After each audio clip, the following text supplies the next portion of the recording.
top of the morning to you. Actually, it's afternoon now as we're getting here. It's late in the afternoon in the UK, which is why we're kicking things off a little early on this Thursday. So we're with our UK brethrens, Mr. Jonny, Mr. Mize. Garage Therapy's in the house to break down another garage therapy system. Ain't that right, boys? That's right. That's what we're here for. He is here. He is excited. He is ready. We're all a little low energy. I think we've had some rough weeks this week. I don't think it's low energy. I think we talked about like soccer, and then we went to terrible pizza, so it kind of dampened the style a little bit. You got to bring up the pizza again. Dampened the mood a bit. Just so everyone's clear, Chicago pizza is hot. A word. Let me hear Jonny say. He's all full send. Jonny, let me hear you say hot. Hot A word. Yeah. Okay, cheeks. I'm trying to be polite. I've got the gaffer in front of me tonight, so I can't. I've got to behave myself. And I'm wearing a GT hoodie, so I've got to put front of house on. You can see me after. Put it on Johnny Show Extra, or I can swear my head off. Hey, just so everyone knows, I have some designs from GT. I wanted to bring this up before we get rolling. I think Roger sent it to me. I'm testing it on some shirts that I'm getting it done locally, and then we're gonna send it to the designer, and they're pretty dope. So we will have GT merch launching on the house 3 to 5 weeks. Can I order them from you then? All the way you get that shirt costs you more than rent. That shirt costs We are working on hats. We are working on gear, actually, like nice shirts. So I found a place locally that makes real good shirts, and I kind of want to see it on different colorways to see how the design will look. I'm going to get Roger to send you some more designs. We've got more ideas that we came up with. Nice. So we'll send them over and see what you think. Everyone loves some good merch. Yeah, like to represent. And then I did put an order in so everyone doesn't hate me because I get hate mail every day. Maz, we are having gallons made for everything. Yes. And we are having accessories, drying towels, wash mitts, all that coming. Everything I get in my DMs on a day-to-day basis is over. Gallons. Yeah. And citrus is coming back because we sold out all citrus. So if you're, keep buying stuff and we keep buying a lot more, you know how things go, right, Maz? Hey, I don't want to be that guy, but that's how this works. It's a circle of life, eh? Yeah. All right. Just want to bring that up. So merch is coming and the designs are fresh. It's part of the merch. GT Speedo. Oh, interesting. I don't know if Maz wants his logo on some. That's a Jonny special, I feel like. Nah. Your large tall shirt. And I am getting sizes for all sizes. So for the small people, all the way up to like you should stop eating at some certain point of your life, and you're like me. Well, I'm getting sizes for everybody. So it's not just gonna be small, medium, large. I'm going for extra large, 3X, 4X, and then I'm doing tall boys. There you go. Yeah, Drago wants a tall. That's a tall dude right there. GT's gonna go from that big to that big. It's gonna look like a billboard. Maz, when I wear that shirt, you'll see it's gonna look like a big billboard. So people find you at SEMA, right? It's gonna just huge. I like it. All right. Well, we're breaking down the GT maintenance system. Covered sorry. The best cleaner around. Dang. Shots fired. Shots fired early. Hey, let's start it. Hey, it is what it is. Questions. Bring your questions. We got both the owner here and we got Jonny Shields. It's question time. There you go. Well, first, let's break down the maintenance system. So, Maz, Jonny, I don't know who wants to go first, but we're talking maintenance level cleaning. Y'all got all kind of soaps. So, which one are we pulling out for the standard maintenance procedure? And what do you view as maintenance? 3 months, 1 month, weekly? What are we talking here? Maintenance is however often you want to wash your car. So some people want to wash it twice a week, once a week, 3 times a week, however often is necessary. So the way I look at maintenance is detailing in its ethos is you get the car prepped, cleaned and detailed, i.e. machine polished, coated, waxed, whatever your preference is. And then you effectively go into maintenance mode. And I think a lot of the discussions online confuses the two philosophies of decontamination, mechanical, chemical, versus what your maintenance cleaning should be. Which is why on our, as an example, on our snow foam bottle, we give ratios and PIR, because it's all very well giving PIR for, you know, your max PIR, and this is how you should use the product. And I won't mention the brand, but let's just say at 2% every time you clean the car, which I think is a little bit antithetical to the ethos of what detailing is, because the detailing is you get your car clean to a certain point, and then you go into your maintenance mode of cleaning, which is different to, you know, your decontamination. That's a good way of seeing it. So you're not hitting it with the hammer every time. It's like get to the point where you clean it real good, and then start maintaining what you did every week, every 2 weeks. It's a good way of seeing it. Yeah. I mean, I don't think like detailing, like, I don't want to get philosophical here, but I don't think it's discussed enough as to what detailing really is.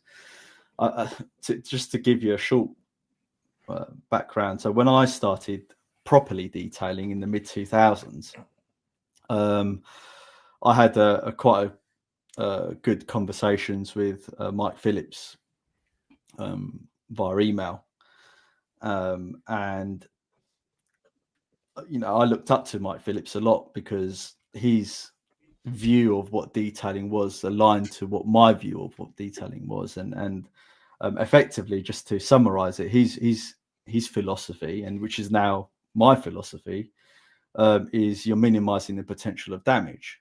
Therefore, the way you decontaminate and clean a vehicle is going to be completely different to the way you maintain a vehicle, which is why we have different chemicals, different strengths, dedicated chemicals for decontamination, dedicated chemicals for maintenance, safe wash mitts, drying towels, etc., on that. So I think that's like quite an important thing to sort of lay. So Maz, can I ask you a question based on your thoughts? Like when you're talking to someone new, right? Because you know, United States people, we tend to just glug, foam it on, things of that nature. What would be your top 3 things that a person going from a cleanse to a maintenance should have from the GT line that will get them through winter and even just get them through maintenance to maintenance? Like when you look at from your perspective, what are the 3 things you grab first? Okay, so I think the first key thing to know is that our maintenance chemical, just because they're in the maintenance line, doesn't mean they're weak. So they're all powerful. The 3 chemicals I would grab for maintenance cleaning during the winter is the same that I'll grab for maintenance cleaning during the summer. There's no difference for us in that perspective. I don't like the idea of having chemicals that only work in certain climates and temperatures. The idea is that they try and work as best as they can in most or all environments and temperatures, right? So the 3 chemicals I would grab is car shampoo, snow foam, and you know, your tire dressing or whatever you're going to finish the car down with, right? Glass cleaner, whatever you know you feel is most important for that. But you have to have your car shampoo and you have to have your pre-wash. You shouldn't be ideally contacting the vehicle without going through a pre-wash step, just generally. Again, if you don't do your pre-wash step, it's almost antithetical to what detailing really is, which is safe washing and maintaining the surface quality of your paint. So the reason why pre-washing exists is to adhere to that rule of detailing. Does that answer your question, Lily? Yeah, it does. So if you're looking, I gotta be the guy that you talk about how to do it. I'm gonna be the guy that on the House of Rags right now, we have all of everything he said. Some things are sold out, but that tells you a story that everyone's catching fire. So I use Rinseless wash and snow foam as my hybrid wash throughout the year. I actually have the bottle on my cabinet, my Rinseless wash of GT. I have both the 500 mils and the liter. I already went through 2, and I use it for everything. So snow foam V2 is a monster. It's my opinion. My opinion. Monster. That's a big one. I like it. I'm not a PIR guy. Maz, don't look at me like that. Okay. I'm Spanish. We can't even say it. Like it took me 20 times to get that right. I'm more of is it 10-1? I mix it 10-1, get to work, and it works as good as anything else, in my opinion, on the market, cleaning wise. I think what we're seeing or what I'm seeing personally, what I used to see, is across the board now that I'm floating around in the House of Rags Facebook groups and talking to people online and bits and pieces from America, is I'm starting to see a merging of the continents when it comes to the pre-wash procedure. I know that I watched a few videos from some American creators recently, and how they're pushing the pre-wash procedure. So, over here, we obviously have a lot of mud during the winter. We have, normally it rains all year round, so we don't really get normally like the summer we've had this summer has just been very, very dry. So, a lot of dust. So I can imagine, for me, understanding the American culture when it comes to different climates across the board, understanding what product to use in what setting is probably quite important, because what I've used to see a few years ago was just you guys throwing shampoo in a car and off you go with a mitt. Off we go. So over here, if you watch Jim White, if you watch other creators over here, it's kind of like a multi-step process to break down dirt before we finally go into the contact wash. So, we don't have, pH neutral over here has been quite a popular word for brands to create their products for a long time. And so, there are settings that pH neutral works really well, but in some settings where you've got ceramic coatings that are clogged or certain situations, which is why GT have Decon shampoo, you have, car shampoo, you've got different products to suit different scenarios. And so it's more about the scenario you're working in than it is actually the product. And that's the most important part of understanding when you're using GT, because it's about sitting at a car, seeing what it needs, and then adapting to it. And for me personally, 100%. I've been using Decon shampoo a lot recently for content, for pushing it and testing it and seeing it different scenarios. And so now I've gone back to using citrus and snow foam. You really do, when you start using a product like Decon shampoo in a pre-wash setting, especially in a pump sprayer, it's a beast. It's an absolute animal. And now I've gone back to citrus. I have to change the dilution ratios because just to try and get it to match, because it doesn't compete. And so in certain settings where you've got a car that I've just done recently that's been sat for 3 years, I've got a lot of green algae around the edges. You've got a lot of baked on dirt that's been sat there. So citrus is going to be key for that situation. But so when it comes to the car shampoos, one of the things I wanted to address in this podcast is basically talking about the maintenance wash and the maintenance wash system, meaning the different products and how they sit. Because I think, when it comes to maintenance washes or just the contact wash, basically, is probably the most important part of the wash process. But John, that's where we get confused too, because we hear maintenance. This is why good point that Maz brought up, and I want everyone in chat to understand this. Maintenance does not mean weak. Just everyone is aware of that, because when you say maintenance in the US, we're thinking, like, I think of maintenance for an interior, and this is just how we think here in the US. I'm thinking I'm going to get a quick detailer, hit it real quick, wipe it down, right? I just want everyone to know, Maz said it. I think Johnny's saying the same thing. Maintenance doesn't mean weak. It doesn't mean it doesn't clean. Just to jump on that quickly as well, is that one of the things that happened when I started speaking to Maz was, as a YouTuber, as a creator, Maz hates that word for me saying that, as a professional car cleaner, car care expert, right? Sometimes when you're making content, I was trying to fit things into holes. I was like, Maz, what about if I try it like this, doing it like that into this scenario? And he's like, well, why wouldn't you just use that? And I'm like, yeah, but like you're always trying to come up with something creative to make a video for YouTube to sort of say, let's put Rinseless in a snow foam can and see how well it works. Does that make sense? And then like you're trying to shoehorn things in. The things I've been working with recently with like dash serum and tire serum, I'm not going to work with that thing, but there's certain things on the vehicle that need a certain addressing at times. And so I feel the contact wash is the most important part of the whole detail, because I think, some of the things I've talked to Maz about recently about my contact wash procedures, and, we talk quite a lot about all the procedures, is actually even, the straight lines scenario when it comes to washing a car. Okay. And so this pairs in quite nicely with car shampoo because of its lubricity, because it's pH neutral, because of the surfactants that are based in it. It's got this huge dilution, which you can use like 10 mil in a bucket to get your concentration for a bucket. So when you're trying to slip and slide on the car, you want that lubricity to obviously help you when you're doing a contact wash. And even recently, talking to Maz about certain things, we're talking about the actual process with the wash pad and stuff. I think it goes hand in hand with, I think always we have to understand that as much as you're reselling products, process always trumps products.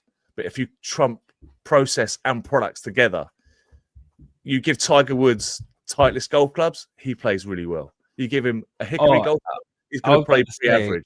I almost agreed with that statement because there's trash products. Like a trash product is a trash product. Like a good detailer can really make trash products work really well if he knows what he's doing. But there's certain settings, if that makes sense. I have to agree. Yes, and because in my mind, I'm like, have you ever tried Cobra clubs? They suck. You ain't tried the trash we got here in America, Johnny. Yeah, so Johnny, there's a level of trash here is a dumpster. But we say UK hit different. Y'all definitely hit different because we got some real trash cans. We should send Johnny the trash stuff that we think is trash and say wash your car with this. And it's a wash your car with this. Two things are going to happen to you. Go on. Two things are gonna happen to you. One, because you get real road film there, right? I say that tongue in cheek because here in Idaho we don't get what you get. You get real road film. Like when I see your cars, like every week, it looks like it got hit with a tsunami. You try to use this pre-wash that I send you, you're gonna be pissed off. You're gonna hate life. You're gonna text. You're gonna have to use the whole thing. Your pressure washer is gonna die. There's the difference. There's a huge gap. In some areas, I'm gonna send you a box for Christmas. I'm gonna send it. Actually, I'm gonna get it. I'm gonna send it to you, and I'm gonna say, "Dear Johnny, challenge. Love Eddie." We'll go for it. But we have those products over here, and they do well in videos. But the point is, if you're going to use those trash products and you're going to wash your car, like some people do 4 or 5 times a week, then those trash products you're not even going to notice because the car's never dirty. That's why Rinseless exists, right? Because it's not a soap, right? It's not a soap. There's no constitution and replacement for soaps. Does that make sense? Soap is still king.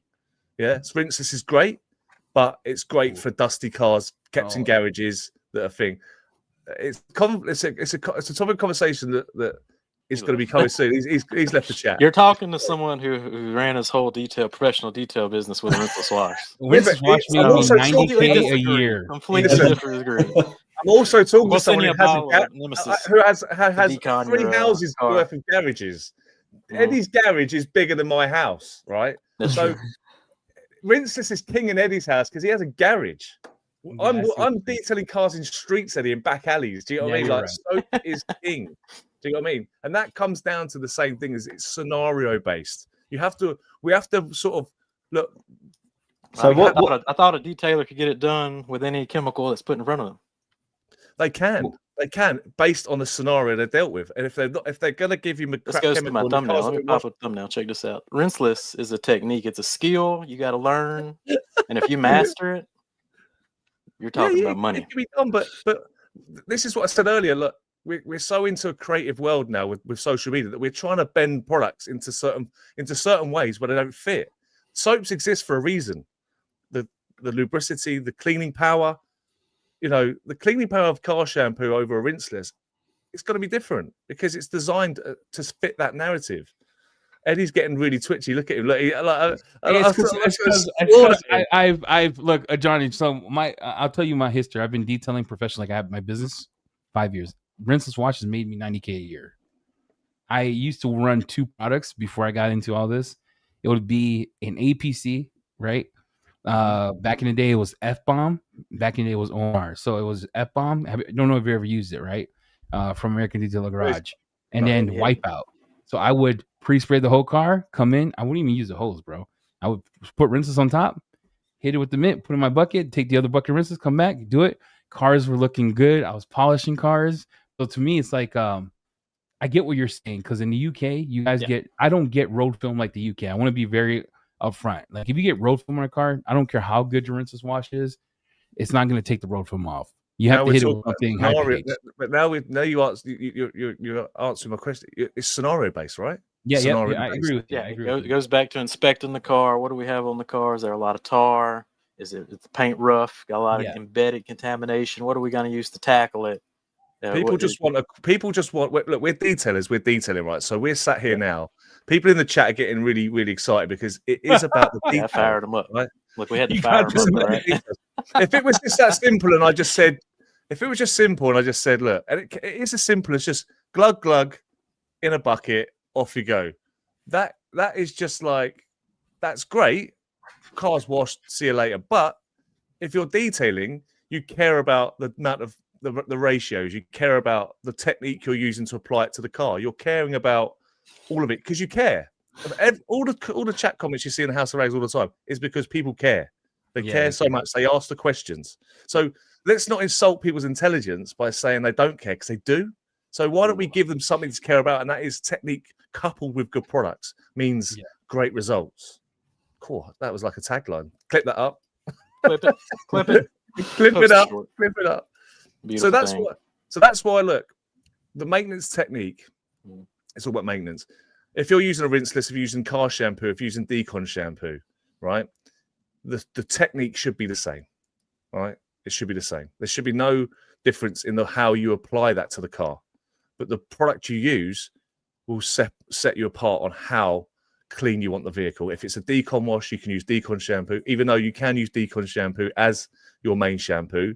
There's no need to just have car shampoo. But if you've got a ceramic coating, then car shampoo is going to be pH neutral. Go on, let me interject here. So I think what's key to know is that the whole garage therapy suite of products is effectively a framework, and the framework allows you to pick and choose the various tools to tackle the scenario that you're faced with. So if you're in maintenance mode, i.e. your weekly wash, that doesn't mean that you can't reach for Decon shampoo to clean your alloy wheels or your tires or your wheel wells. At the right dilutions, you can use that as a maintenance product, which is why we make things concentrated, because it gives you the flexibility to dilute to your need. The same can be applied with the snow foam. If you use it at a higher ratio, you're going to get much more cleaning performance than if you used it at its maintenance ratios. What separates, I guess, our product, what separates our product from a lot of other snow foams is that the performance gap between, let's say, the maintenance ratio and the higher ratios isn't as large as some other brands in terms of the performance difference. So you'll still get quite good performance using maintenance dilutions, assuming that your car is in relatively decent shape. People underestimate how the performance of a product can be dictated by the quality of your paint. So if your paint is uncorrected, so you have loads of swirls and you don't decontaminate and machine polish, etc., then the product performance will suffer as a result of that. So always bear that in mind. So I'm actually with developing products now, and one of the things that I've really taken note of is how some of the in our synthetic testing, but also the environmental testing, is how much of a performance difference there is of the product on a corrected surface versus an uncorrected surface. And you can visibly see huge, and you can visibly see it's not marginal, it's huge. Yeah, absolutely. And you can visibly see that the dirt accumulation on the corrected surface is way less than the uncorrected surface. Now this is on relatively good paint, right? So it's, you know, the window's massive in that respect. So where am I going with this? We have maintenance products in the line: car shampoo, wheel shampoo, Rinseless. We have the snow foam, glass cleaner, tire serum, dash serum, etc. For actual cleaning of the vehicle, you're going to focus on the car shampoo, wheel shampoo, snow foam as your core products. Now, the great thing about the snow foam is that you can, again, dilute it in lots of different ways, and you can use it in a snow foam cannon or in your pump sprayer or in a trigger sprayer. However you want to use it, you can with that product. Citrus is the same way too, right? Mazda and Jonny, like I use citrus in a pump and a pressure spray 10-1 as a pre-soak. Yeah. Yeah, and the reason why we have all these the reason why all of these products are versatile is, one, because of the concentration, but two, we make them that way so you're not limiting the capability or the capability of the end user. So if it's a professional detailer that has is working in a colder environment, he has the citrus there that he can use as a snow foam if he wants, because as I said in some of the previous shows, citruses are quite stable in colder climates, and they perform pretty well. So what I focus on in my maintenance details is, one, using a product that is safe. So snow foam is quite a safe product, but it is a high alkaline product. So you have to, as with any detergent, you have to use it responsibly. I don't care whatever brand we're referring to, whether it's pH neutral, acidic, alkaline, you have to respect chemicals, right? And you can't, if water can cause massive amounts of damage in the sun with water spots, mineral ingress into the clear coat, then you add a chemical onto that. It doesn't matter whether it's pH neutral or not, you can damage paint. Yep. And just the snow foam as your pre-wash would get you 90% of the way there. And then you're just using the soap, the car shampoo, as the contact wash. So our car shampoo is really highly concentrated, like super concentrated. So you can use 10 mil to wash your vehicle and you're going to get fantastic performance. You can obviously tweak that to your preference. So if you want to go add a little bit more to get a little bit more slickness, you can. Can I ask you a question based on car shampoos too for both of you? So we have a problem here. We always, even when it foams, we say snow foam because we're American. So can you tell us the difference between a snow foam in Europe or UK versus what snow foams? Yeah, so snow foams in Europe are pre-washes. So high alkaline pre-washes breaks her down. Yeah, the high alkaline or stuff is more of a recent trend. So we can go back in the 2000s. pH neutral was the thing. The reason why pH neutral was the thing was that the availability and the knowledge and the chemistry side of things in terms of car care products wasn't as good as it is now. So now we have multiple different suppliers offering hundreds of different surfactants and chemistries out there where you can tailor your products to do whatever. 20 years ago, that wasn't the case. So you obviously still had a lot of surfactants available, but they weren't as sophisticated or as refined as they are now. So your higher alkaline products were a lot more caustic because the companies, and I guess their philosophy at the time, wasn't as sophisticated as it is now in terms of safety, right? So a company would just want a pre-wash. They'll just load it up with sodium hydroxide. Yeah. And away you go. Crazy how great it is, right? And they didn't care whether it rusted anything, right? Yeah, now they do, right?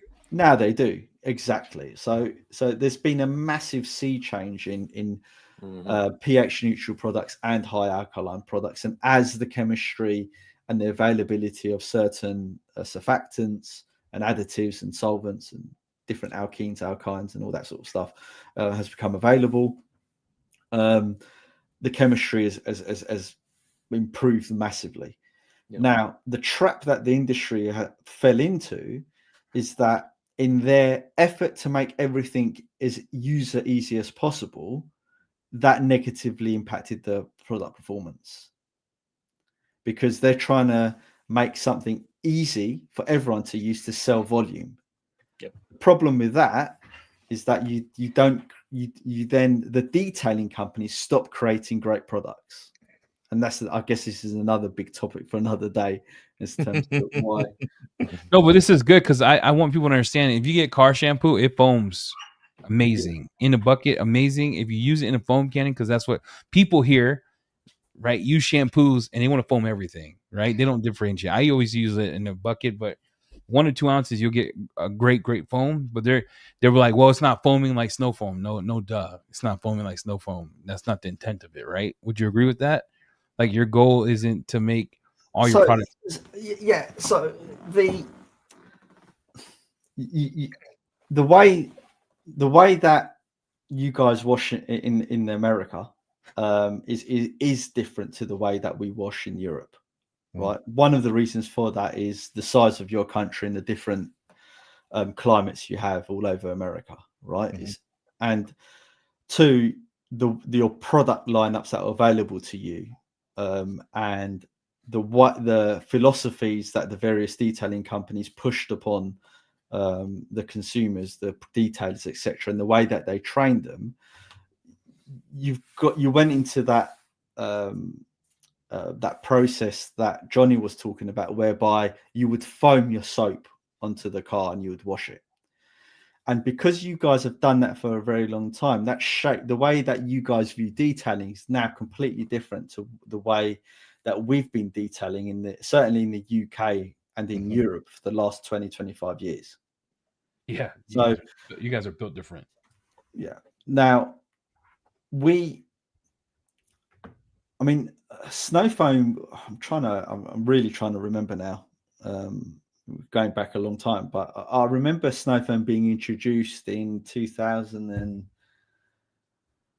I think it was like 2006, 2007 here in the UK, that it really came a thing. But it was always deemed as a pre-wash for us to get rid of the road salt and traffic film. It was never deemed as you spray it on, you foam it on, and then you wash with it. Now, to answer your question more specifically, Eddie, because I know I'm rambling on a little bit here, the reason why snow foams and soaps are different is because the surfactants that you would use in a shampoo is vastly different to the ones that you would use in a snow foam.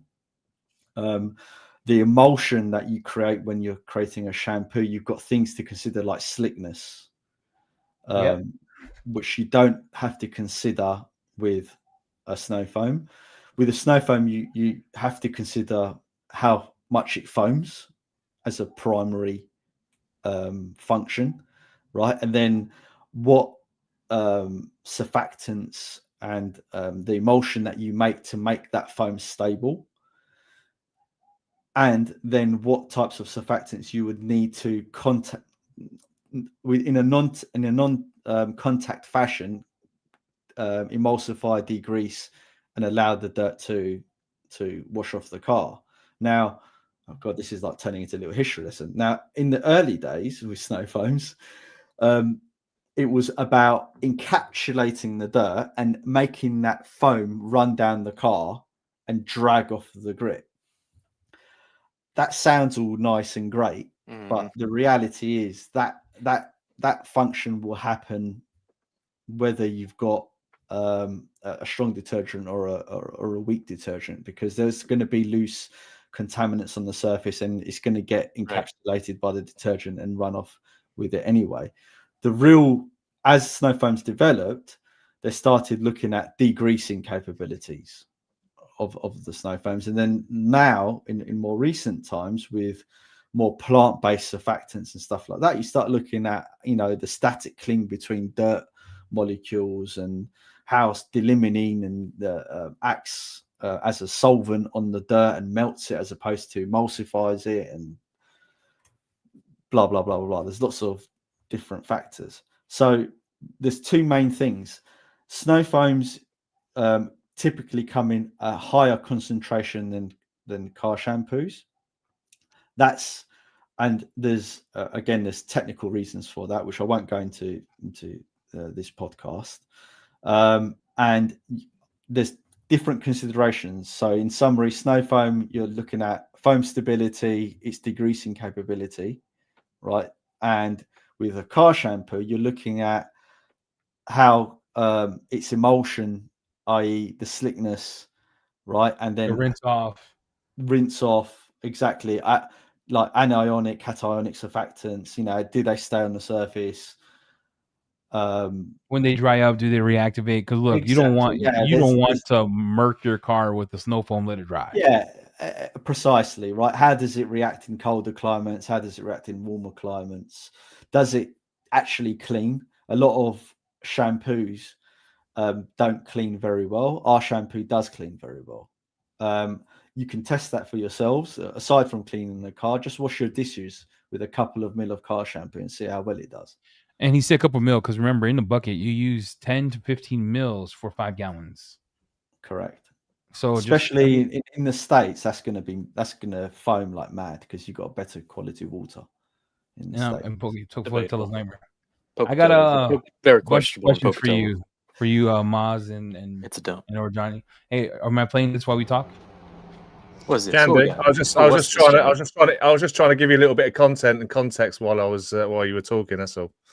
I'll just put some videos up if you want to play it while in the background. Just they're not edited, so don't get too excited, guys. They're just. I just want to answer a question that Adamo said. He goes, "Were scents are secondary to all the formulas?" So that's interesting. One of the things that I picked up on from literally one sentence was when Jeff from Improved Garage was smelling the products. He noted that some of the scents weren't that strong in the products, and that sort of confused us a lot because certainly here in the UK we were known for having like great smelling products. What's actually happened is as we've been improving the products from version 1, let's say, to version 3, we've kept the kilos, the number of the weighting of the scent that we put into the overall formula the same. And as we've been increasing the concentration of the other ingredients in the soaps, it's the scent, exactly right. So we're actually going to be addressing that in future versions and rebalancing the formula, so the scent really comes out from that. And that wouldn't have come out unless we went into America and we had obviously all you guys feeding back on that. There's here in the UK, I guess everyone was so used to our products and where they've gone through the different versions that they didn't notice as much, that the scent was gradually almost getting weaker. But soon as that feedback came through, we had a sniff test, looked at the ingredients in all the formulas, and we identified the problem. So that's fine. I say it's a problem. It's not a problem, but scent is an important part of user experience. Yeah, indeed.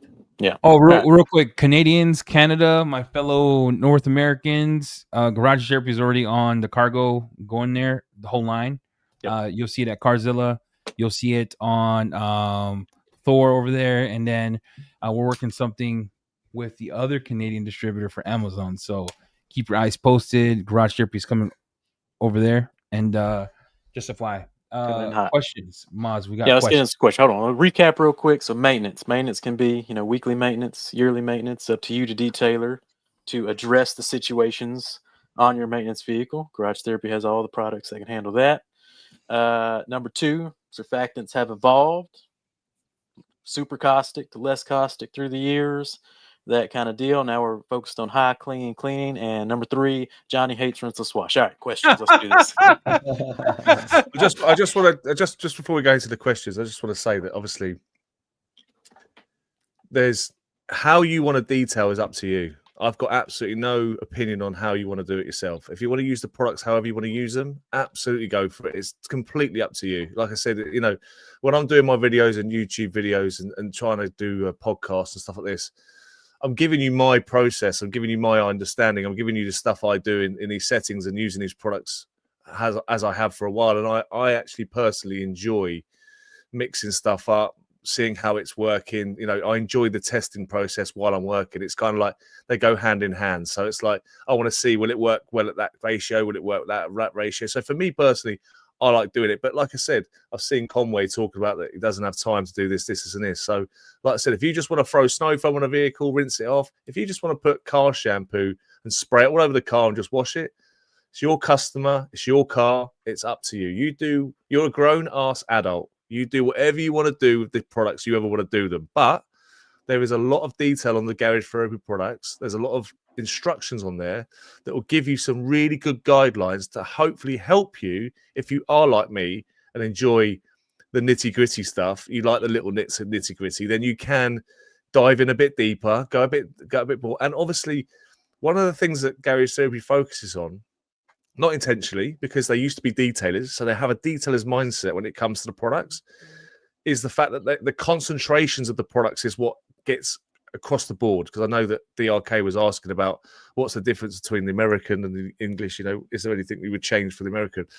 All these products, from my understanding from speaking to Maz, the car shampoo was developed specifically for when they went into the US market. It was specifically designed to be used in a snow foam cannon on purpose for that market. The products weren't really designed, like Maz said earlier, about climates. It was to work in all climates. It wasn't about trying to. So there are going to be some nuances. There are going to be some difference, which is why different versions of Garage Therapy have come out, because they've tried to strengthen a product, tried to work on something, tried to work on this. But the most important thing is you detail how you want to detail. What I'm focused on is hopefully enjoying the back and forth with the audience and with the different people who enjoy using the products and delving into the nitty gritty. So it's completely up to you. Whatever dilution ratio. We've had someone this week wanting to use trim neat, and it's like, I don't see the point in using trim neat apart from costing you a fortune. From a reseller's perspective, you go for it. If trim neat, that's going to be as dark as my body for the rest of the year. I need to do an update because I still had the 50/50 on the door panel and the engine bay, and I don't think it's even like budged. 5-1, guys. Look, don't use it trim neat. That's why. I'm glad that you raised that. We do. There is that perception that where we write on the bottle, for example, trim, we say 1 to 4, and we don't say 1 to 1 or 1 to 2 or neat on the bottle. Certainly for a product like trim, you can use it neat if you really want to. But as Eddie said, it depends on the type of look you want, right? And if you've got plastics that are really depleted, a lot of the oils have left the plastic, it's going to absorb the product really quickly. So we saw that actually in the last live we did, I think, where Jonny applied it on a tire and the tire just literally drank it up right before our eyes. Mm-hmm. Plastics do the same. Yeah. Some plastics, as Jonny found out earlier in the week, we've done some testing. Anything you put on them because they're not absorbent, or the pores of the plastic haven't opened up, or the way it's been constructed is slightly different. It's a denser plastic, harder plastic. Yeah. So yes, you can use trim neat, but do we recommend it? Probably not, because if you're needing to use it neat, you probably need a different product, right? We have coatings for that. Yeah. So what we don't want to do with our customers is we don't want to treat them like children. Like I said, totally. The GT's a framework. We give you tools to use. We obviously will recommend how to use the products and how to use them efficiently. And I'm quite strong-willed in terms of what I think detailing is and how it should be done. But ultimately, it's down to you and you as an individual to figure out what works for you and what works best. Again, it goes back to the detailer doing the proper inspection, understanding the surfaces and what you're working on. Which is why these Easter eggs that I've been talking about now for like 8-9 months in the Garage Therapy process. Maz didn't just hand these out to me like sweeties. He just said, look, you can use it like this, you can use it like that, you can do it like this, you can do it like that. I had to go and find this out for myself. And the most annoying part about it is that he knew it all along. So when I come to him and go, I've just done this, and I found this and this, and he'd say, yeah, we know. And so then once I found something, he'd then elaborate on it and why. He wouldn't just let me. And what I've loved about that process is sometimes we get frustrated that we just want to know the answer to the question. Just give me the answer. 10-1, that'll be good. Just go for it. But allowing me to go down this rabbit hole and find out for myself has now given me other tools, other ways of processes and other things to think about that I've actually now helping me in my business to grow even better as a detailer and as someone who's looking after my cars. Because at the end of the day, when I'm spending 40, 50 hours polishing a car, you're damn right I'm going to pre-wash it properly. You're damn right I'm going to use clean microfiber tools. You're damn right I'm going to use spotless water, because at the end of the day, I don't want to polish that car again. And I don't want to cost my customer any more money than the fact that I have to hold my hands up and say, and lose the trust of the customer and say, the swells are back. I apologize. I didn't bother pre-washing because it takes too long. So like no, that, I pre-wash. I just do it differently. I agree with you 100%. I just don't use spot water because I'm broke. So yeah. I live my life on the edge of my seat. 399 ppm. Pray to God it all dries. But I agree with you. Like, there ain't no way it would cost so much money to get your water spot free. Lord, you'd be broke. Hey, Maz, we got a lot of questions. Sorry, Johnny, go ahead. I was just going to say, like, I know there's tons of questions, and like I said, please, guys, if you got these questions, they're great questions I can see in the chat. And I know we're moving so fast forward, but please use the comment section underneath when this video goes live, so we can come and revisit these questions, because they're so important. There's some phenomenal questions, but I do want to try and speed this up a bit, because I know we are 45 minutes in. Let's I want to answer get into some questions. I want to talk about the car shampoo, Decon shampoo, DMS, Rinseless. These are the 4 staple contact wash products. Eddie only uses one, by the way. Eddie only uses one. I use Rinseless. And if he's got water spots, he's using just Rinseless really strong. If you came to my house, you're like, Eddie, how do you wash your car? It could be dirty. It could be he's like, Eddie, how you wash your car? Snow foam.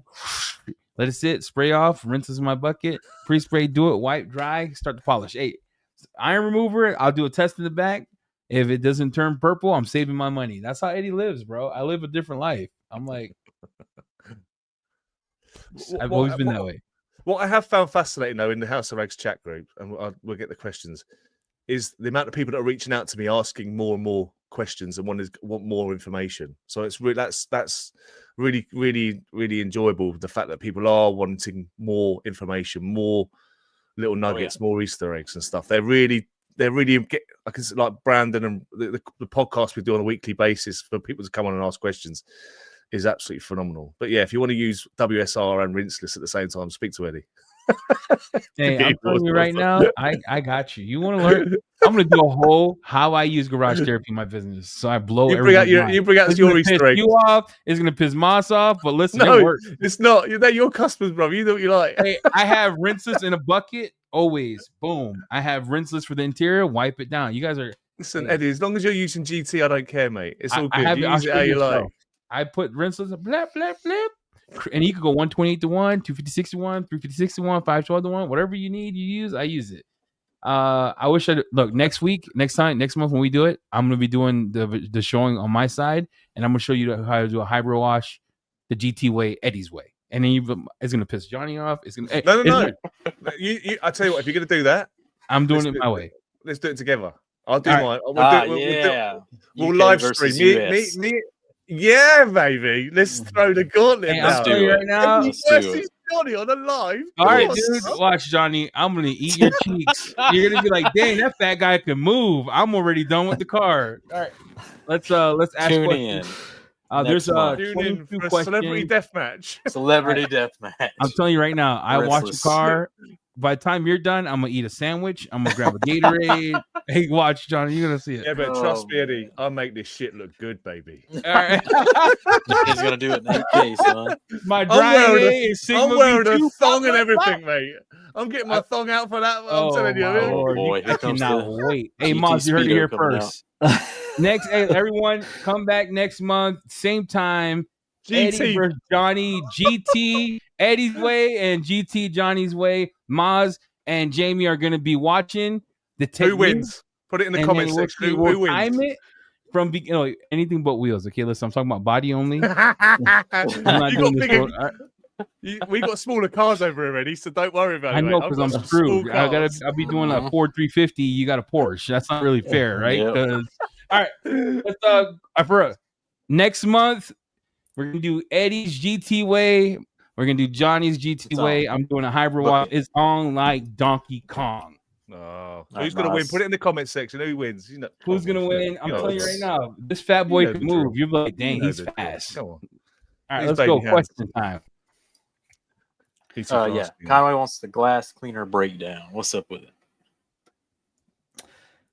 We don't have. We do have Windex here. We have Windoline. Maybe it's the same. Yeah, sort it's of similar, thing. isn't it? Windex, Yeah. Windoline. So a lot of the supermarket glass cleaners, they're made to cost, right? Yep. So a lot of them will be probably an IPA water mix with a little bit of colouring in there to make it a different colour, or they'll use something like vinegar in there typically. So in terms of why does the scent smell the same? No idea. Maybe they're using one of the same solvents as we do in there, but we don't just use one solvent. We use a trifecta of different solvents. It's not. It doesn't. We've got Windoline here. It doesn't even smell anything close to that. It looks similar, but it doesn't smell similar. The problem with smell, and Jeff taught me this, is that everyone's smell is different. Right? We love Jeff. Jeff, we love you, Jeff. It's like we do love you, Jeff. I think he smelt Rinseless, and he said it smelled like apples, and it doesn't. It's actually aloe vera. So. But he also said that citrus, when you foam it on, also smells like Built Amber Touchless, and it's he said that. He said that, yeah. He said that. He said that not even close. Wow. Jeff is. We're gonna bring. Jeff's gonna be the third judge. It's gonna be me, Maz. We're getting Jeff in. We're getting Jeff in as a ref. I like Jeff. Jeff the ref. Bring Jeff on. He's a liar. All right, Jeff, come on. Send Jeff this. Maz, Decon versus Snow Foam. We watch all your content. We know. We're watching all. So this is a really good question, because we get.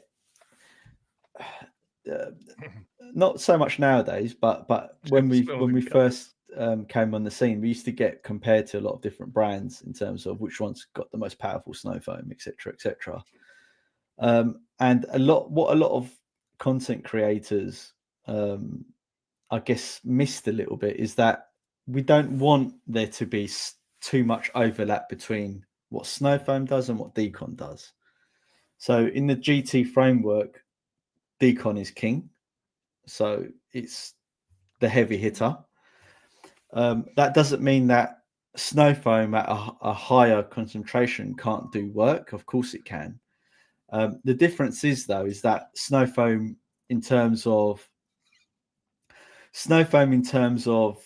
the surfactant. So snow foam relies a lot on sugar-based surfactants. Those surfactants just in general are a lot safer than the Decon, or less aggressive, I should say. Safer is not the right word. Less aggressive than the Decon surfactants in there. Therefore, they're much more suitable to be used more regularly than the Decon. Yep. So what is the major difference? Decon focuses on brute force, big degreasing capabilities. It really attacks bonded contaminants. Yep. What you'll see with Decon, especially if you use it as a contact shampoo, is that it almost will smooth the paint, so you can feel it lifting some of those contaminants off. It's not a clay, so obviously it's never going to replace clay barring. Right, but it's attacking more than just the surface contamination. Correct. It's attacking everything. Yep. And that's one of the reasons why we have a really small amount of sodium hydroxide in there, because sodium hydroxide is a great deep cleaning agent. In there. Right. So, and at the right amount, it's safe. So just because it's in there, doesn't mean that it's not safe. Labo Cosmetic has a fantastic video on that, on comparing like 3% sodium hydroxide versus like barely any. And exactly. One was non-caustic and one's crazy caustic. Yeah. So it's all about ratios and chemistry. Absolutely. And we have massive of respect to Labo Cosmetic. They're a great company. So that's the differences basically.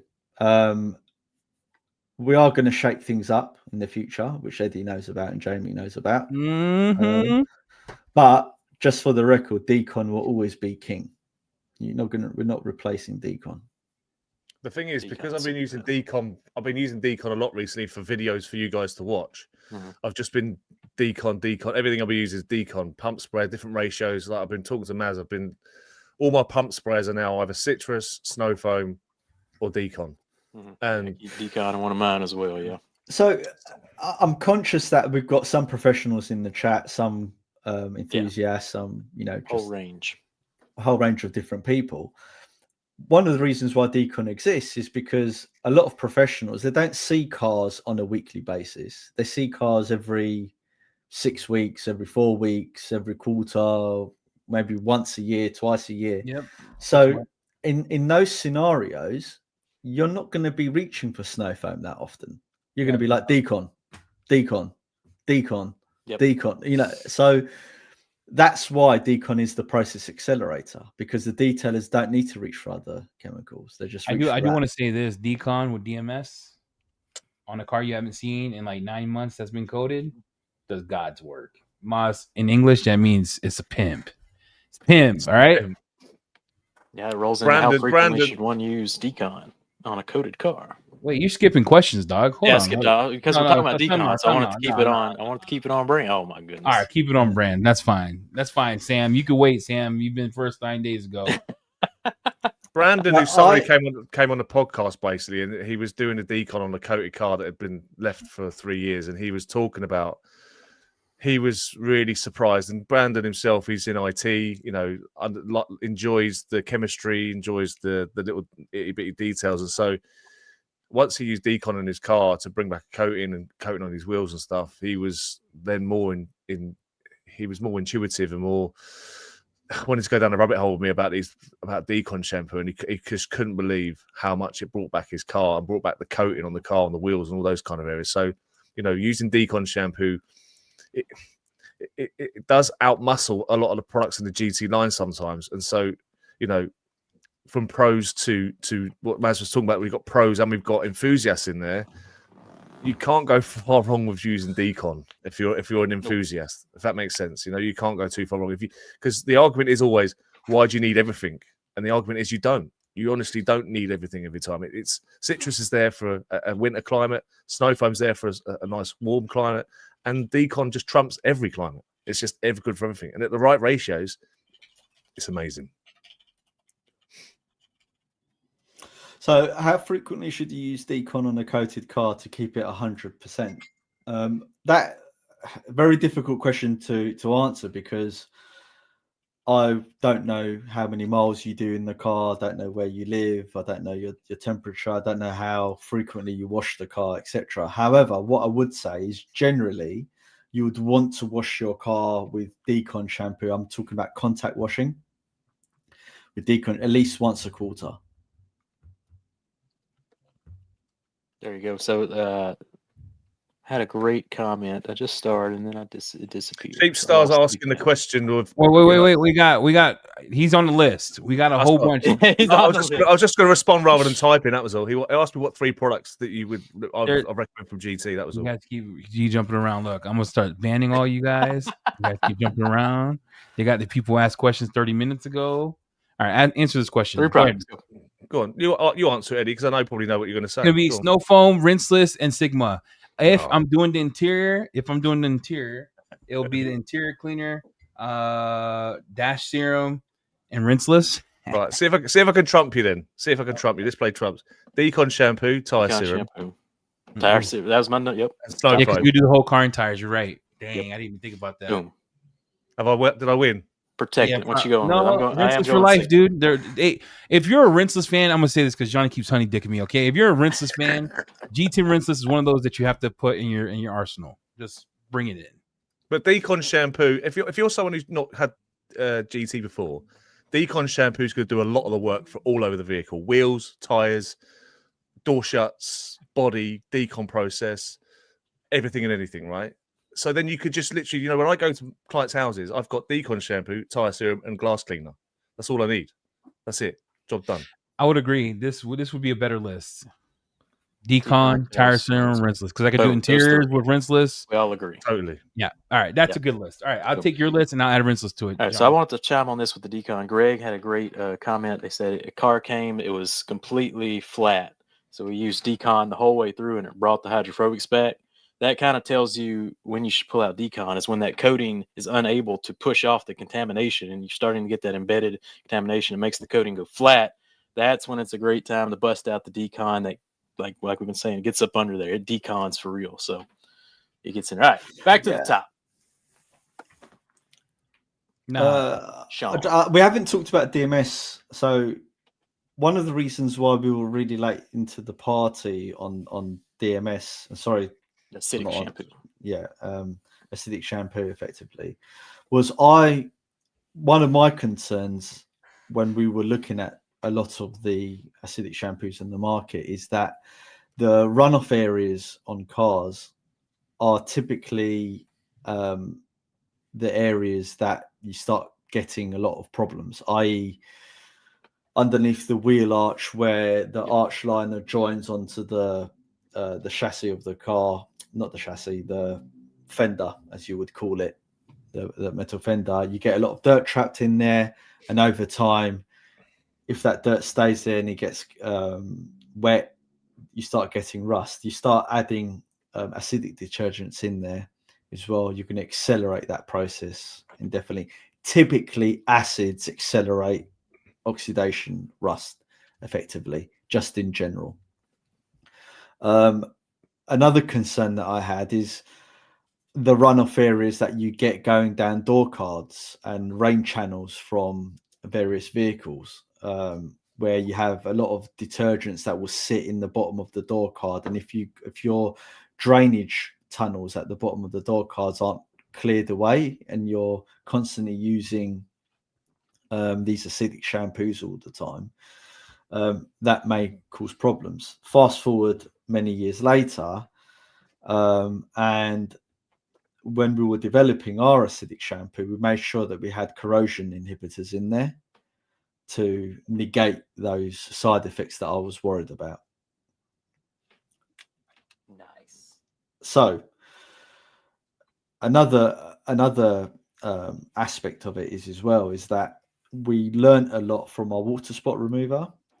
We actually benchmarked our water spot remover quite heavily to what we deemed at the time as some of the best water spot removers on the market.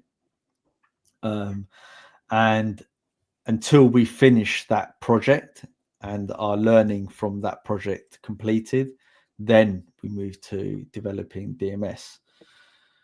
So where DMS fits into the garage therapy framework and the detailing process for us is that if you're in an area where you get a lot of rainfall, your water's really poor quality. So I saw some people say they've got TDS of like 500, 400 to 500 TDS. Pretty common. And here.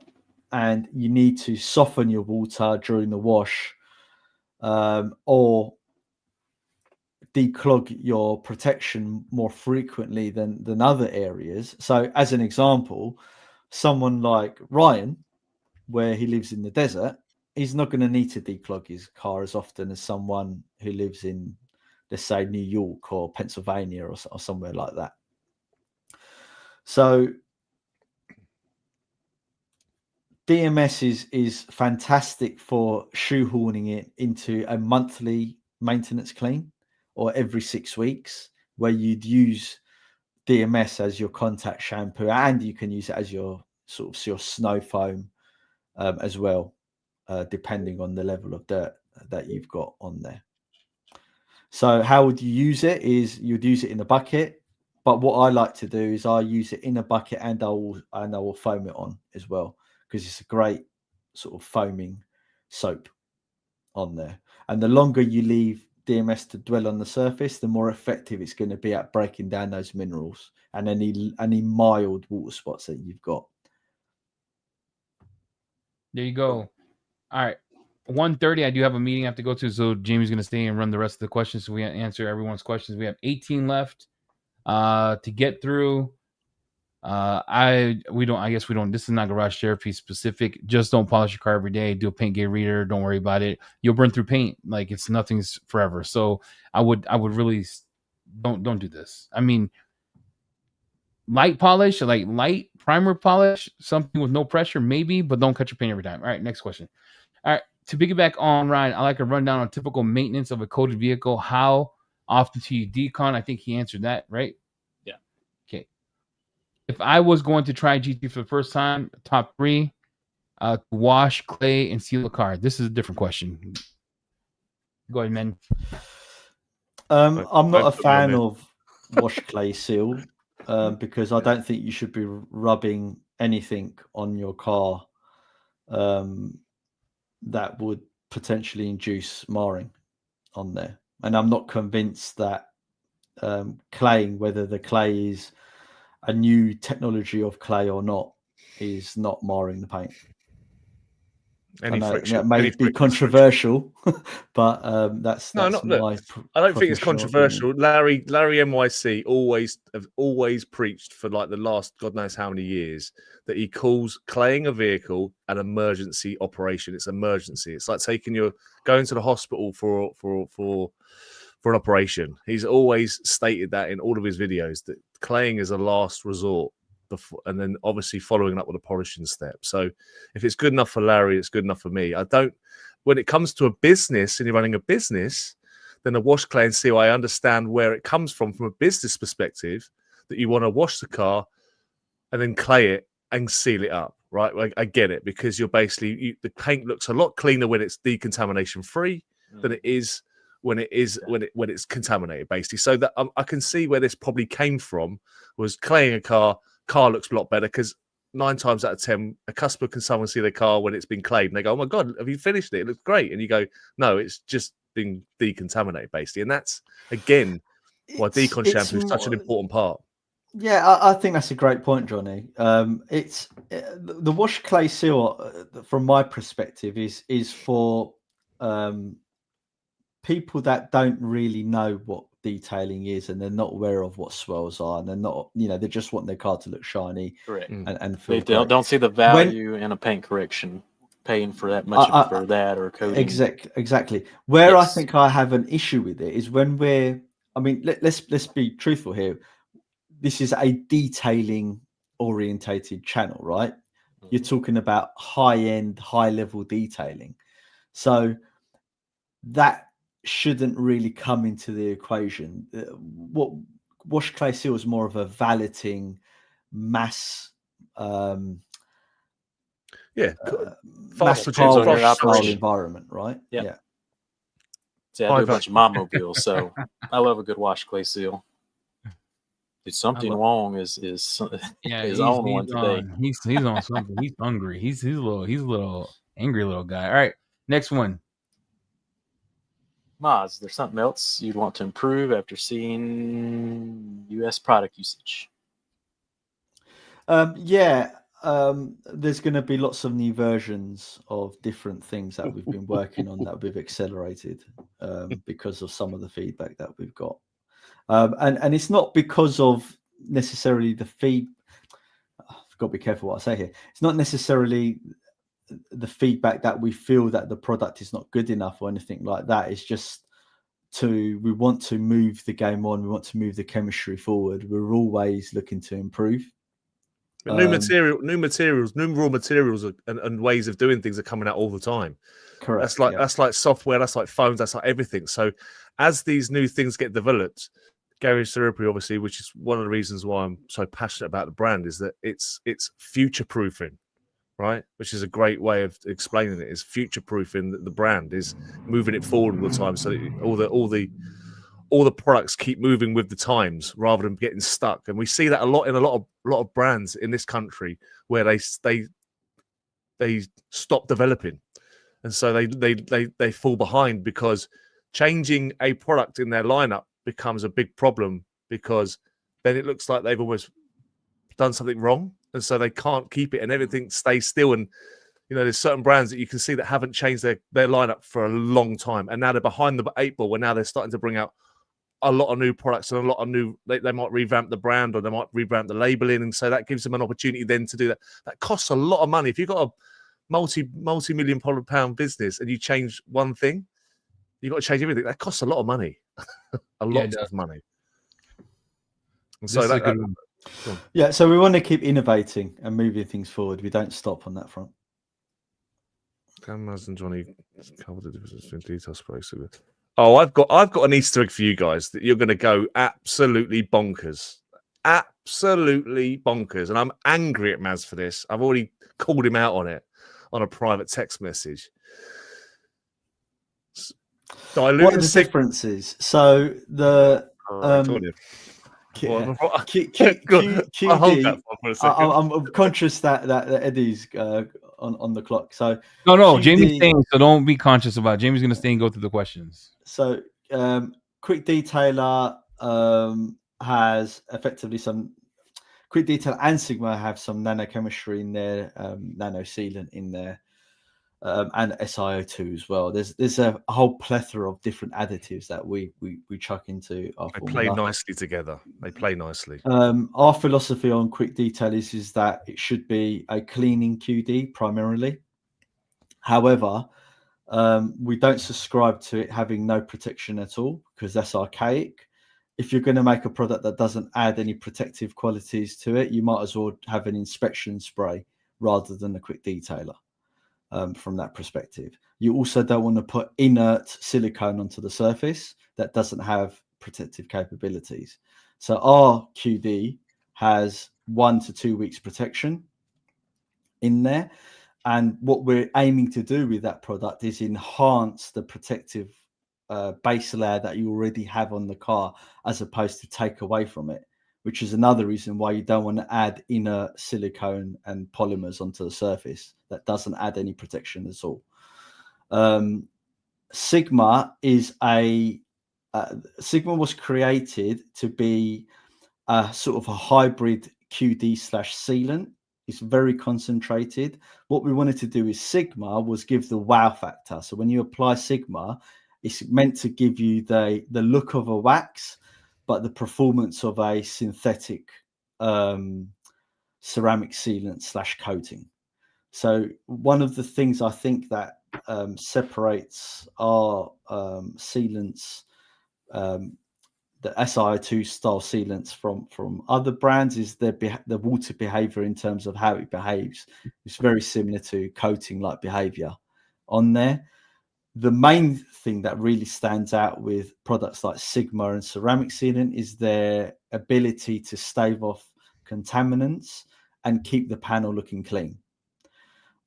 So detail spray, you use it regularly after every wash. It's a great drying aid. It adds slickness and gloss and hydrophobics.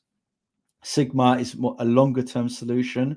If you're going to go to a car show, if you want your car looking its best, you would apply Sigma. If you want to top up your coating to protect it during the winter months or whenever, really, you top it up with Sigma. And CS is a step before a full fat ceramic coating, where you're going to get 6+ months of protection on there. It gives you coating like performance for that period of time, and you can use it almost like a top coat to a ceramic coating once a year. Boom. Can I also just jump on top of that as well, just to break it down, simplify it a little bit? Quick Detailer is quick, fast, easy. After a wash, boom, done. Sigma, a little bit more advanced. It's a level up, okay? It's going to give you 9 to 12 weeks, depending on how many miles, everything else you do. A lot harder to apply, a lot easier, but a lot more shine, a lot more gloss, a lot more protection, right? So, but it's definitely something you can use with a cloth to apply. CS is the next level up. It's got muscle, okay? It's got some serious muscle. And so what that is you apply that with an applicator.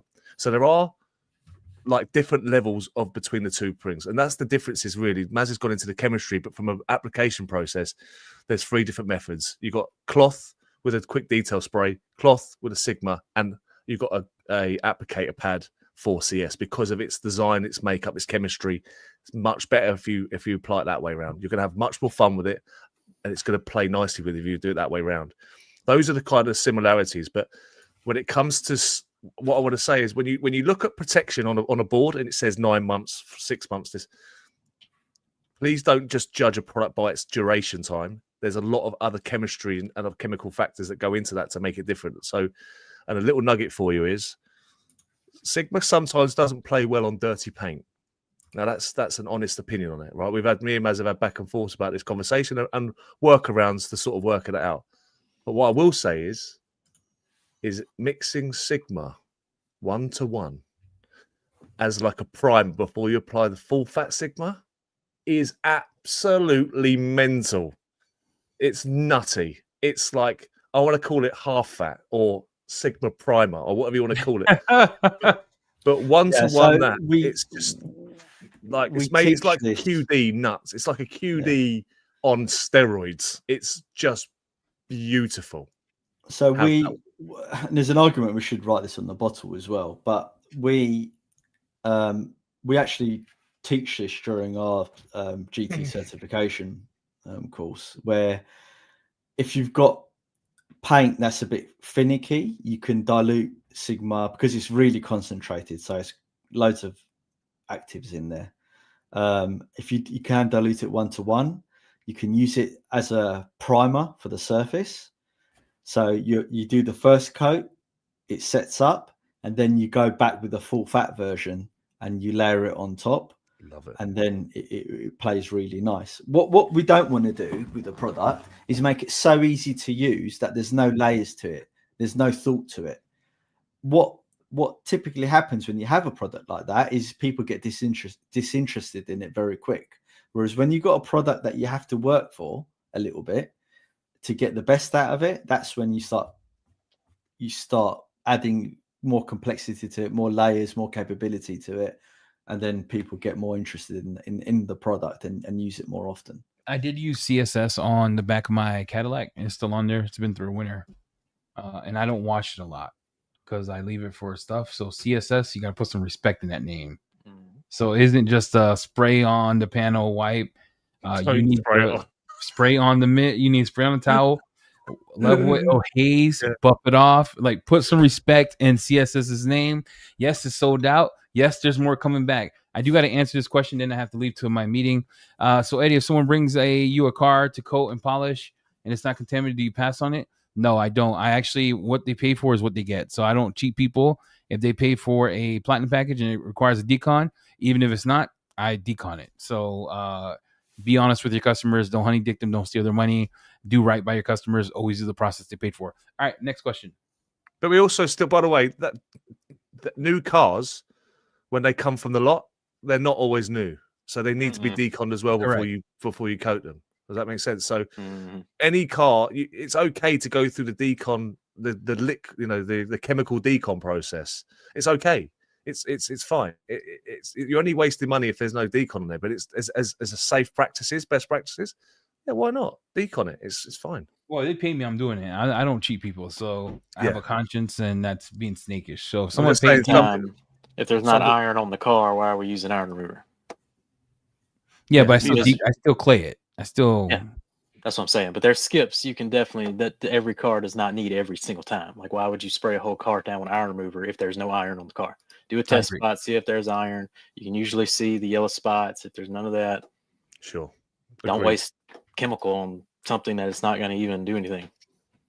Amen. That's next question. Process accelerator exists. That's right. Start with decon, a little bit of iron there, take it right off. Look at that. Acid shampoo. Look, should we start saying maintenance wash and coating maintenance wash, or would it be better said as a decon wash?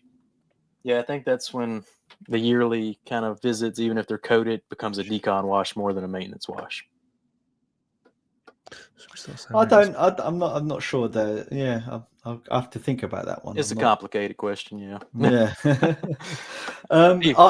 Good question. Though. What?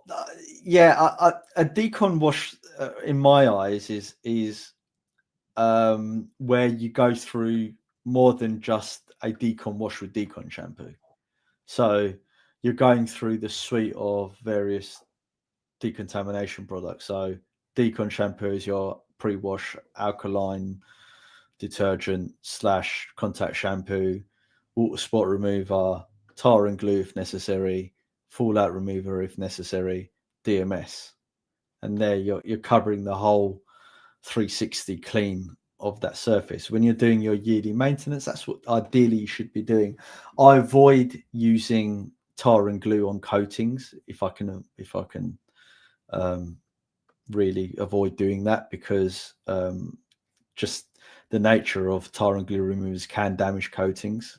Even though you may use it and they're still hydrophobic, the long-term effects of what a hydrocarbon can do on coatings can cause damage in the long term. What else? That's my thoughts on it. Boom, B Riley. I use Trim 10 to 1 on my dash. It's amazing. Although I would like to understand why we have Trim and dash Serum. I suppose interior is just a bonus as I love on this Trim. question. Yeah. And Yeah, we should be love using this one. dash Serum. This is the daily question that we talk about me and Baz on a daily. Go on. So the reason why dash serum exists is because you don't want to introduce silicones into your cabin. I dislike having silicones in the cabin. The reason why silicones are bad for the cabins is, one, they tend to alter the surface tension so the surface becomes slicker, which I don't like in my cars. As the silicone ages, it discolors. It then attracts dirt.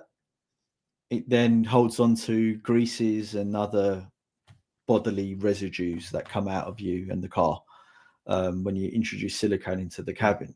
Dash Serum doesn't contain any silicones. Therefore, you don't get any of those associated problems. Also, Dash Serum is not shiny. So whilst it will darken a surface, it doesn't add gloss. So there's potentially a safety aspect on it. Depends on what type of truck or car you have there. Another thing that Dash Serum doesn't do is it doesn't, in fact, it makes the surface ever so slightly more grabby than what it initially is. So it doesn't make surfaces slick. Because it cleans as well. It cleans as well. And it cleans. So there's big differences between Trim, which is your more silicon oxide SiO2 / dressing, versus Dash Serum. That's a completely different chemistry addressing completely different types of cars and use cases. Which is why I did a video on it on my channel, because the communication between people using it and that question comes up quite a lot. And so I try and pull them apart, because they're not the same, because there's been a lot of reviews online from YouTubers putting it against a silicon-based product when it's in the wrong category. It doesn't go in that category because it cleans and protects. And so if you've got a brand new Porsche 993, 996 or 911, or you've got an Audi or a high value car, the last thing a customer wants is to see a silicon-based dressing on their interior when they've got such a perfect, beautiful interior that's OEM that looks fantastic. So the best thing to separate the two is basically to say, if you've got a truck, a van, something that looks tired and wacky and a little bit dried out, then Trim is going to be amazing. If you've got a car that's very high performance, beautiful lustre of interior, a Bentley, whatever you want to say, it doesn't mean your own car can be your own Bentley. It doesn't matter what type of model it is, but specifically to give you an idea, why would you want to change the OEM look of a beautifully designed car already? And it's safe on leathers, safe on all areas of the vehicle. And so that should give you a separation, if that makes sense, between the product. 100%. Just a quick question. Dash Serum in non-slip, yes. Dash Serum doesn't add slip to the surface. Yes, I saw a video pop up of someone using it on rubber mats. What's the GT perspective on rubber mat cleaning? And good old brand 518. Yeah, you could use it. Look, ultimately, you can use it on rubber mats. What we do say is, from a legal standpoint, is it's down to you guys to test the suitability and make sure it's safe. Obviously, do not apply it on anything that is critical to health and safety, i.e. your pedals or something like that, because you never know. You never know. Yeah. Not all rubbers are created equal. Plastics. Dash Serum is body shop safe. Boom. Oh, mic drop. But I hate those questions, by the way, because why would you ever want to use such a product in a body shop? Right. The whole point of a body shop is you're refinishing paint. Yeah. So the only things that should be in the body shop is, aside from the paint, is solvents to strip down paints and degrease. Yeah. So yes, Conway GT is RX80 10 to 1. Brain interiors. I think people are getting misinterpreted. I think people are hating. I hate Rinseless. I absolutely love Rinseless. It's like I painted Jonny in a bad light. All right, I'm just ragging on him. All right. People think I hate Rinseless now. I'm like, I absolutely love it. It's funny. Actually. I'm setting you up for the big match in October. I've got to do more videos on Rinseless now to give it back some love. No. You start making hit pieces on it. We'll get the people fired up for October showdown. I've got a few of those. Don't worry about that. I've got a few of those. Johnny, what do you prefer, Sigma or QD? Oh dear, I love. See, this is the problem. Now I've got Sigma at 1:1. It's Jesus. I'm just down that rabbit hole with 1:1 with Sigma at the moment. I love QD. What I will say, and this is going to be again, I have to go back to what I said about before: processes, evaluating, all these things that we do as detailing. What I will say is QD and Sigma on the glass at the moment is just on another level. Like my customers are actually coming back to me and saying, "What did you put on my glass?" And we had this conversation on the podcast recently, which is available on the channel, about using those products. But QD for me, if I'm in a rush and I want to, and I've got a car that's most of the cars I do, guys, are all fully protected, fully ceramic coated every time. There's not a lot of cars that have waxes, sealants as their main protection.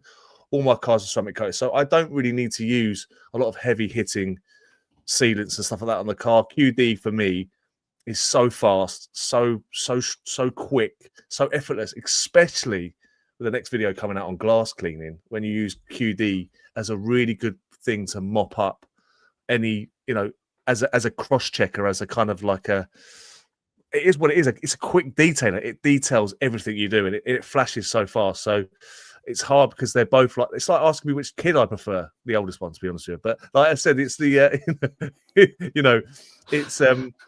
it's asking me which one. They're so different.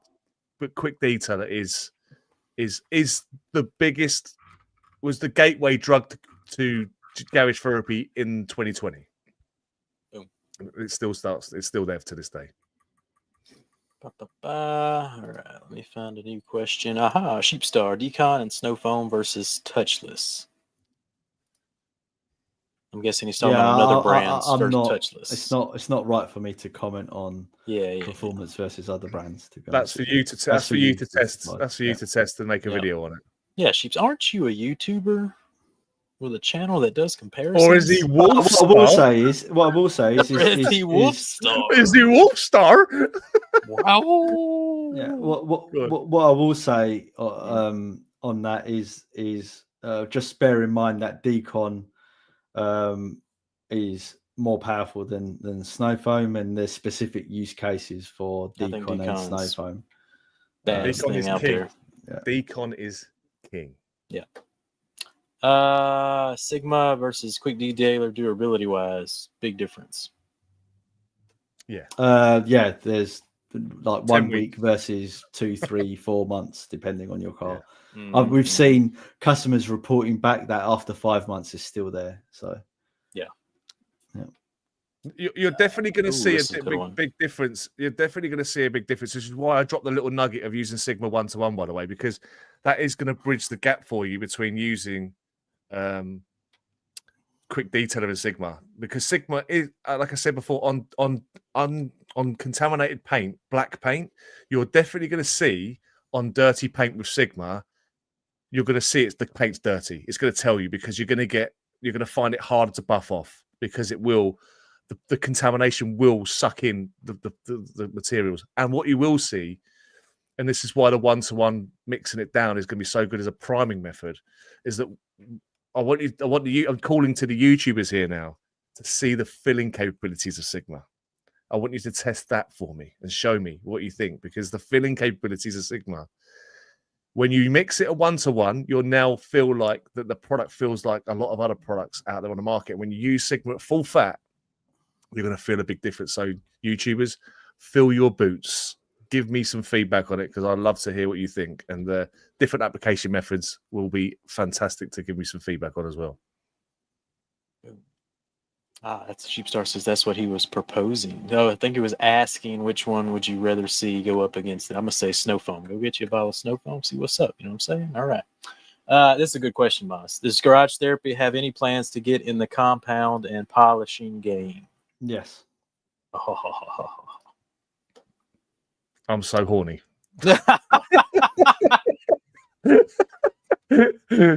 More tools to play with. More tools to play with, baby. So Labo's big thing is VDA certification. What's your opinion on VDA certification? Yeah, it depends on what the problem is with automotive certifications like that is what criterion are they looking for? What is the actual testing criteria for that?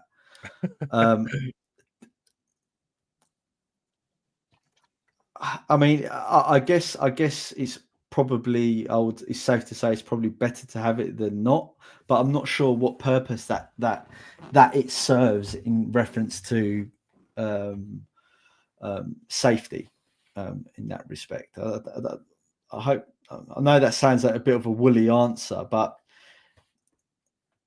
I'm going to be honest, I am a bit dubious as to, and it's probably due to my naivety rather than the actual certification itself as to what purpose that actually serves in detailing. But I'm if that is the way to go, and then every single detailing outfit needs to do a VDA certification on that, then so be it. But I'm highly doubtful that's needed, and that proves anything. Because, as an example, there's various different certifications globally. Each country, like Asia, America, they've all got their own different certifications and different standards. So does that mean that their standards are better than the VDA standard? Mm-hmm. What does it mean? I may do some more reading into it and see what's up with that. But I just want to reiterate that we've got huge respect for Labo Cosmetica. I think they're a wonderful company. So, yeah. Yep. Yeah, they were the brand who got me into reversing the American way of just rinsing with water and then foaming and going in with the mitt. They've introduced the foam on, rinse off first. I think there's a lot of similarities between the high end brands in processes, right? Yeah, for sure. I've seen some content recently with another brand in America, very popular brand. I'm a detail supplier, right? And I really like their process driven ideas around their products. It's process driven. There's a lot of context with Labo, with those kind of things with GT.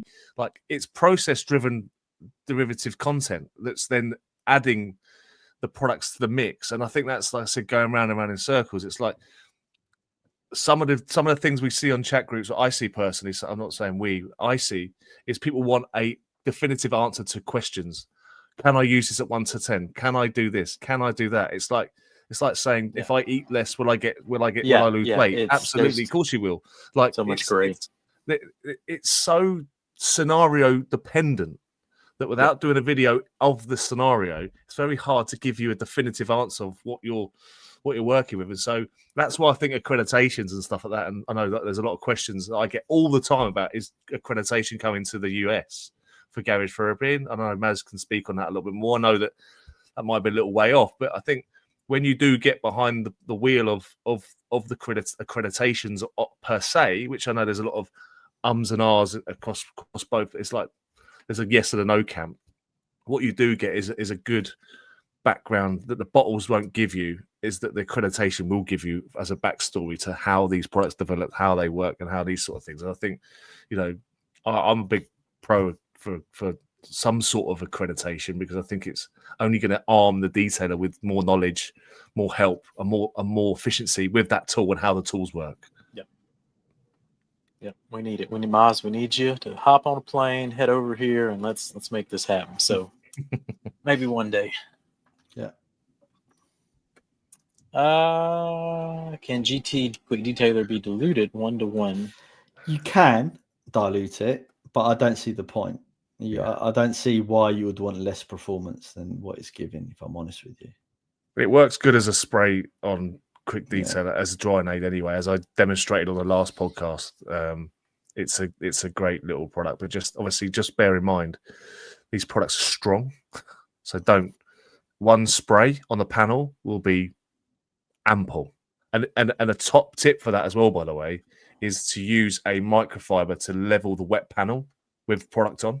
So as you've sprayed a panel with quick detail or Sigma, spray some onto a cloth and just level that as you go around quickly. You're drying the vehicle at the same time, so with a thing that will level it and hopefully move that product around enough to give you a better application process. But if you just want to spray it on and rinse it, fill your boots. Boom. And Adamo was GT certification course online. It's the course is about a day. It's about 6-7 hours or 8 hours. So no, it can't really be done online. I haven't thought about taking it anywhere other than the UK. However, obviously Eddie and Jamie and we've been talking about doing some special things in the States. So hopefully in the future you can come over. Yeah, I think we'll make it happen for sure. Well, boys and girls, that's all the questions, unless I missed one somewhere, but I don't think so. So that is a wrap, boys and girls. They're covering the maintenance line, and we just scratch the surface every time we get you boys on here with the GT line. But we try and break it down segment at a time. I think we did a pretty good job on this one. I really enjoyed it. It was good. Yeah, it was loads nice. of questions. It's good. Yeah. One thing that with the stuff I'm doing with the House of Rags Facebook group, I'm doing podcasts, trying to do podcasts every week, because I think I've really tapped into the fact that you guys you really want this information. You really need this information. You're really asking for this information. I know Eddie and Jamie don't have the ability to focus on one brand to do all of this information stuff, and they didn't develop the brand or work with it full time in their business. I work on my channel. All I use is garage therapy. By the way, there's no reviews on the other products because I don't review other products in my business that I don't use in my business. My channel is not a review channel. It's a how-to channel. And so if I'm teaching you how to detail, you're going to see garage therapy products in the lineup. And so any questions you've got of the videos I've made are all over there. My DMs are always open 24/7, as Greg and all the boys know down there, the messaging me on day-to-day basis on stuff. I'm open for any questions, any answers, because if my motivation isn't actually my bias towards GT, my bias is actually I love to help people, and I want to develop a training business to help people detail better. And so I want to be a detailing trainer rather than a detailer. And so but GT fits in perfectly with that ambition because of the development of the products, the system, the framework, everything that works with it. So it's just become a friendship that's happened organically just because of the brand I'm using. So I'm not here to hard sell you or hype you or all that sort of stuff when it comes around the products. I'm just here to sell you better techniques, better methods, and then hopefully find a group of people that I can merge with that can, as my new brand's going to be launching next week, get obsessed with the details, if that makes sense. I hope that helps. Got anything for him on the way out, Moss? No, just thank you for having me. Thank you for giving me the opportunity to speak on these topics. I don't obviously often get to do that, so it's great to brain dump some of the nonsense I've got in. Thanks for everyone watching, by the way. I appreciate all your comments and all the people that support. We appreciate it. Look, next month, Jonny versus Eddie. Garage versus Alleyway. You know who's winning that one. Versus US. Foam versus Rinseless. Let's break it down. That's going to be a good learning experience. American style, UK. We'll compare the two. And then John will tell him how to do it right. All right. So tune in. If Eddie loses, he's getting some Chicago Town pizza. There you go. We'll get Jeff. Jeff will be the special guest referee. All right. Tune in, everybody. We'll see you there on the next one.